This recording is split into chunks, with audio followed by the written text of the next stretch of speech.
Exercise number 12.1 से question number 1 है the radii of two circles are 19 centimetre and 9 centimetre respectively. Find the radius of the circle which has circumference equal to the sum of the circumference of the two circles. ठीक है, यानी दो वृत्तों की त्रिज्याएं क्रमशः 19 centimetre और 9 centimetre हैं. उस वृत्त की त्रिज्या ज्ञात कीजिए जिसकी परिधि इन दोनों वृत्तों की परिधियों के योग के बराबर है. ये हमारा क्वेश्चन है. तो इस क्वेश्चन में सबसे पहले तो हमें दो वृत्त दे रखे, तो हम दो वृत्तों की रेडियस अलग अलग मान लेंगे कि मैं माना पहले वृत्त की त्रिज्या यानी R1 बराबर 19 सेंटीमीटर और दूसरे वृत्त की त्रिज्या R2 बराबर 9 सेंटीमीटर है. इस तरह से आपको मानना है. अब लिखेंगे माना पहले वृत्त की त्रिज्या R1 बराबर 19 सेंटीमीटर. तो माना पहले वृत्त की त्रिज्या तो मान लेंगे R1 बराबर 19 सेंटीमीटर. ठीक है, R1 यानी radius of first circle equals to 19 centimetre. तो ये रेडियस हो गई, रेडियस ऑफ फर्स्ट सर्कल. ठीक है, इसी तरीके से आप मान सकते हैं सेकंड के लेंगे हम कि रेडियस ऑफ सेकंड सर्कल यानी दूसरे वृत्त की त्रिज्या, दूसरे वृत्त की त्रिज्या R2 बराबर 9 सेंटीमीटर यानी रेडियस ऑफ सेकंड सर्कल बराबर 9 सेंटीमीटर. ठीक है, ये रेडियस हो गए दोनों ट्रायंगल सर्कल की. अब इसके बाद क्वेश्चन में दिया हुआ है कि उस वृत्त की त्रिज्या ज्ञात करनी है. यदि find the radius of the circle which has circumference equal to the sum of circumferences of two circles. यानी उस वृत्त की परिधि हमें ज्ञात करनी है. तो वृत्त की परिधि, किस वृत्त की? वृत्त की परिधि किसके बराबर है? यानी पहले वृत्त की परिधि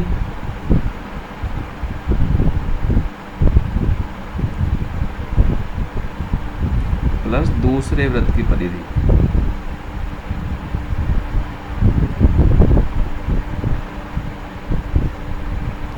ठीक है, यानी इसको हम क्या लिखेंगे? इंग्लिश में लिखेंगे तो क्या लिखेंगे?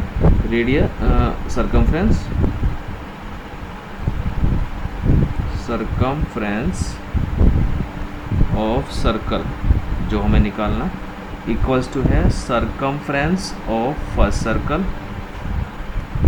सी का मतलब है circumference of first circle plus circumference of second circle. ये हमें करके दिखाना है. तो अब इनके फॉर्मूले लिखेंगे कि सरकमफ्रेंस ऑफ सर्कल होता क्या है. ये हो गया circumference of first circle plus circumference of second circle. यानी सरकमफ्रेंस ऑफ फर्स्ट सर्कल यानी पहले वृत्त की परिधि का सूत्र होता है 2πr1. जो कि पहला वृत्त है तो R1 यूज करेंगे, दूसरा वृत्त है तो R2 यूज करेंगे. तो 2πr1 प्लस 2πr2. अब इसमें आपको दिख रहा है 2π कॉमन है तो यहाँ 2π कॉमन निकाल लेंगे. बचेगा हमारा R1 प्लस R2. अब हमें गिवन है R1 की वैल्यू 19 सेंटीमीटर और R2 की वैल्यू है 9 सेंटीमीटर. तो हम R1 और R2 की वैल्यू पुट करेंगे तो 2π, क्योंकि क्वेश्चन में कहीं भी पाई की वैल्यू नहीं दी है तो हम 2π ही यूज करेंगे यानी पाई ही यूज करेंगे. अब R1 प्लस R2 यानी 19 प्लस 9 ये रखा तो 2π इंटू 19 और 9 28 हो गया 56 पाई. हम निकाल रहे हैं सरकमफ्रेंस ऑफ सर्कल. तो सरकमफ्रेंस ऑफ सर्कल को हम C से डिनोट कर सकते हैं. तो हम इसे क्या लिखेंगे? C. ठीक है, तो हमारा जो C है, जो सर्कल का हमारा सरकमफ्रेंस पूछा था वो हो जाएगा 56 पाई. और इसमें हम केवल यूनिट यूज करते हैं. तो यूनिट कितनी हुई? सेंटीमीटर. लेकिन हमें जो है रेडियस पूछ रखी है उस सर्कल की रेडियस पूछ रखी है जिसकी सरकमफ्रेंस जो है इन दोनों सरकमफ्रेंसेस के बराबर है. तो सरकमफ्रेंस ऑफ सर्कल क्या होगी? 2πr. तो यहाँ सी की जगह हम 2 पाई फॉर्मूला यूज करेंगे। तो यहाँ लिखेंगे यानी 2 पाई आर, हम कैपिटल रेडियस लेते हैं उस सर्कल की जिसकी सरकमफ्रेंस दोनों के बराबर है। तो 2 पाई आर इक्वल्स टू ये आया हमारा 56 पाई। ठीक है, हमें वैल्यू निकालनी है आर की, तो पाई से पाई कैंसिल हो गया, यहाँ आर बचा, तो आर इक्वल्स टू क्या होगा 56/2। तो आर इक्वल्स टू 56 को हम 2 से डिवाइड करेंगे, तो 2 2 जा 4, 1 बचा, हो गया 16, 2 8 जा 16, तो ये हो गया हमारा 28। तो radius of that circle is 28 centimetre. ये हमारी उस सर्कल की रेडियस हो गई। चलिए क्वेश्चन नंबर 2 करते हैं। क्वेश्चन नंबर 2 है, दो वृत्तों की त्रिज्याएं क्रम से 8 सेंटीमीटर और 6 सेंटीमीटर है। उस वृत्त की त्रिज्या ज्ञात कीजिए जिसका क्षेत्रफल इन दोनों वृत्तों के क्षेत्रफलों के योग के बराबर है। इंग्लिश में सेकंड क्वेश्चन है, the radii of 2 circles are 6 centimetre and 8 centimetre respectively. यानी 2 रेडियाई हैं ऑफ 2 सर्कल्स की 8 centimetre and 6 centimetre. Find the radius of the circle having area equal to the sum of the area of 2 circles. ठीक है, अब हिंदी में समझ लेते हैं। मतलब इसमें क्या दिया हुआ है कि दो जो वृत्त हैं, ठीक है, उन दोनों की त्रिज्या दे रखी है आपको 8 सेंटीमीटर और 6 सेंटीमीटर। तो हम इन वृत्तों की त्रिज्या मान लेते हैं कि माना R1 equals to 8 centimetre and R2 equals to 6 centimetre. तो इसमें करेंगे let R1 equals to 8 centimetre and R2 equals to 6 centimetre. Let का मतलब होता है माना